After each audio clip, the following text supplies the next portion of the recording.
Hello everyone. This is Professor Hitesh Mhatre, HOD, Computer Engineering Department of Praveen Patil College of Diploma Engineering and Technology. Today we are going to learn about practical number 2. So practical number 2 is write MS Access code to apply given validation on the table and set error messages, set default value for column and set and remove database password. Practical significance: the student will learn to create a simple structure of a database which contains multiple tables. Each table has its own structure. This practical is useful to apply validation on table and set error messages, set default values for a column, and set and remove database password. Relevant program outcomes are basic knowledge, discipline knowledge, experiments and practice, individual and teamwork, and communication. Competency and practical skill. This practical is expect to develop the following skills in you. That is, write MS Access code to given validation, write MS Access code to set default value for a column, write MS Access code to set and remove database password, and follow ethical practices. Relevant course outcomes are create and manage database using SQL command.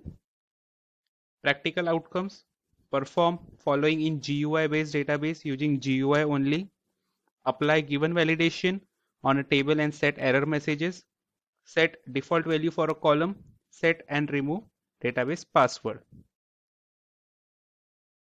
Relevant affective domain related outcomes: follow safety measures and follow ethical practices. Now, minimum theoretical background requires is about the validation of your data to ensure that the user enters the accurate data. So we require a validation rule and a validation text that specifies the message to the user. Now let's see the procedure to perform. First, open the database, then open the table in design view. At the bottom of the screen, find the validation rule field. In the validation rule field, type the validation rule. In the validation text field, type an error message. Save the database, use different features on it and apply it on the database, and close the database.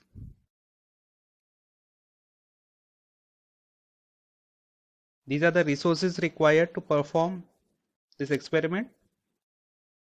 Precautions: all SQL statement must end with a semicolon. Follow safety practices.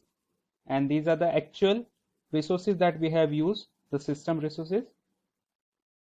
Now starting with the procedure. So first, open the created database. We have already created a database in experiment number 1. So we have the sample database as we can see here. So open the sample database. So previously we have created a table that is book data. So we will create one more table. So we will go to create table. So new table is created. I have created 4 columns, that is application ID, application name, age, and say RTO office. ID is of type number, name is of type text, age is of type number, and RTO office is of type text. So closing this, so it will ask me a question whether you want to save the changes for the table 1. Yes. Now this will allow me to give the name to this table. By default it is table 1. So I am changing it to RTO database. I will click on OK. So RTO database, you can see here RTO database table is created. Just double click here. So you can see here the name RTO database. So we will start with our validations. Setting a primary key. Since application ID I want it to be unique, so I will set a primary key. Here in this field validation you can see here 2 fields, required and unique. So as per the rule of primary key, it is required, that is it must not be null, it must not be empty, and it must be unique. So that specifies that it will have the values that are not repeated. So once these both are selected, this column will become a primary key. So it will give me unique value and there will be at least some value in it. It will not be empty. Then coming to the age. Now since we are considering this as an RTO database, So for driving license, the minimum age you require is 18 years. So for setting a rule, you can see here validation. So in validation, I will select this validation. I have this option, field validation rule and field validation message. So I will select this validation rule and validation message. So initially what I will do, field validation rule. So first we will set the rule. So once you click on this, you will get this dialog box, and this is the space where you have to write your condition. So I have written a condition, that is age should be greater than or equal to 18. So this is the condition. Then I will click on OK. So rule has been applied here. Similarly, message. So if the value of this particular column does not satisfy the given condition, there should be some message. So I will select this field validation message. Again, a dialog box will be opening here. I will type the message here. Say for driving license, age must be 18 or above. So this is the message I will get if I enter a age below 18. Then click on OK. Now setting a default value. So what I will do is set this particular location, that is RTO office location, as a default value.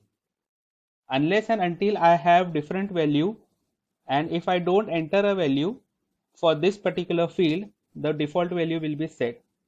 So for this,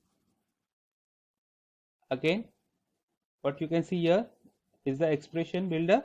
So here equal to, so I will specify the location, that is Bhinder. So this is selected by this default value. You can see here in the field default value, so equal to Bhinder. Then click on OK. So you can see by default the Bhinder has been entered. So for default value we can see it is working. Now we have to check for the primary key as well as for the validation that is put on the age field. So initially I have entered one value, say application ID 1, some name, age. By default it is Bhinder. So again for the next it is showing me Bhinder. So first what I will do is, instead of this default 0, I will remove this. So I have removed the value, and when I try to click on this applicant name, it will give me this message, that is you must enter a value in RTO TB, because as per the condition it is required. So you should have at least some value. It can be 0, but it should have at least some value. So click on OK. So now what I have done is 1, some name, age, and I have not entered RTO office. It is given as a default. Now you can see here for both users, for both applicant ID is 1.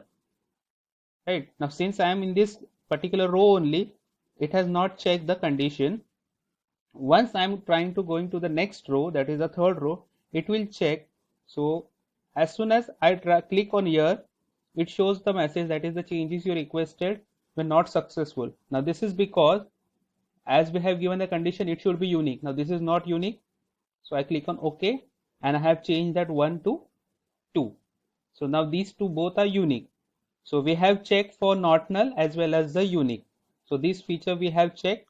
Now we will check on the age. So I have put another applicant here. Their ID is 3, so no problem here. But I have put the age as a 16. So since the age is 16, as per the rule, it is not allowed.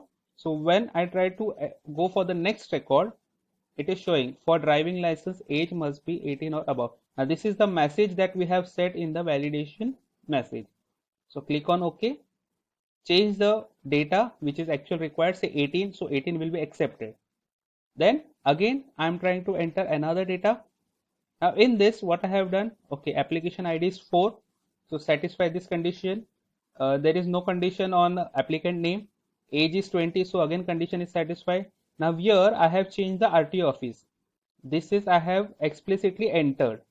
So Virar, so it will accept the changes. But if you are not entering any value here, then by default it will take as a Bhinder. As we can see, it is ready for the next record. Okay. So I hope the concept regarding the validation rule and the validation message has been clear. Now only the part what we have not covered in this video is regarding the setting the password. Now because it is we generally share the system in our college, So it may happen that some of the students may change the password for the another one's database. So that's why I'm not covering that topic here. Now practical related question, like apply validation to restrict an hours work field to the values between 0 to 40. Now for this, the same thing that we have used for the age field can be applied. So that's why I have written here, apply the rule similar to the age field. Again, set a default value in a text box where the user adds a new record. So this is the same field like we have done for the RT office where the default value was Bhinder. And what is the validation rule and the validation text? So validation rule creates an expression that restricts the value that can be entered in the field, and the validation text sets the error message for that validation rule. So I hope your concept regarding the validation rule and the validation text has been clear. So if you have any doubt, you can reach out to me. These are my details. Thank you.